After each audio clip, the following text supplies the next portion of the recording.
Hi all, welcome to SK Innovations. இன்னைக்கு டிஃப்ரெண்டான ஒரு வெரைட்டி ரைஸும் அதுக்கான சைட் டிஷ்ஷும் எப்படி பண்ணலாம்னு பார்க்கலாம்.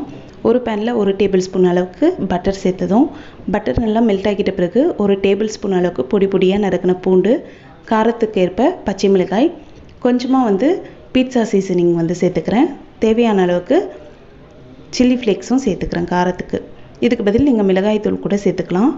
அதுக்கடுத்து இதெல்லாம் நல்லா வதக்கிட்ட பிறகு 200 கிராம் அளவுக்கு மஷ்ரூம் கட் பண்ணி சேர்த்து தேவையான அளவுக்கு உப்பு சேர்த்து நல்லா வதக்கி விட்டுக்கிறேன். இந்த மஷ்ரூமில் இருக்கக்கூடிய தண்ணிலாம் ட்ரை ஆகிற அளவுக்கு இந்த வதங்கினா போதும். பாருங்கள், இப்போ நல்லா தண்ணி வதங்கியும் இருக்குது, ட்ரையாகவும் இருக்குது.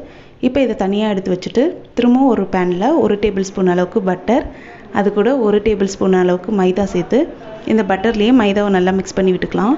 அதுக்கடுத்து 1 கப் அளவுக்கு பால், காய்ச்சின பால் சேர்த்து இதை நல்லா கலந்து விட்டுக்கலாம்.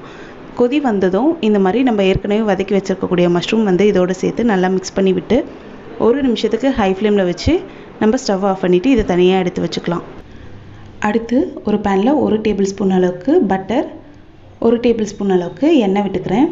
இதோட 1/2 டீஸ்பூன் இஞ்சி, 1 டேபிள் ஸ்பூன் அளவுக்கு பூண்டு, காரத்துக்கு ஏற்ப பச்சை மிளகாய், இது எல்லாமே பொடி பொடியாக நறுக்கி இந்த எண்ணெய் பட்டரில் சேர்த்துட்டு கோல்டன் ப்ரௌன் கலர் வந்ததும் ஏற்கனவே வேக வச்சுருக்கக்கூடிய பாஸ்மதி அரிசி சாதம், சில்லி ஃப்ளேக்ஸ், உப்பு, மிளகுத்தூள், கொத்தமல்லி இலைகள், இது எல்லாமே சேர்த்து நல்லா கலந்து விட்டுக்கலாம்.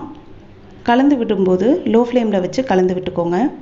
இது நல்லா கலந்து விட்டுட்ட பிறகு இதோட கொஞ்சமாக பீட்சா சீசனிங், அதாவது ஆரிகனோவும் கொஞ்சமாக சேர்த்துக்கிறேன்.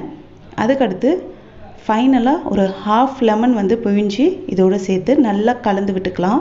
கலந்து விட்டு ஹை ஃப்ளேமில் 2 நிமிஷம் இல்லாட்டி 1 நிமிஷம் வச்சு நல்லா கலந்து விட்டுட்டே இருந்திங்கன்னா இந்த சாதமும் சூப்பராக ரெடி ஆகிடும்.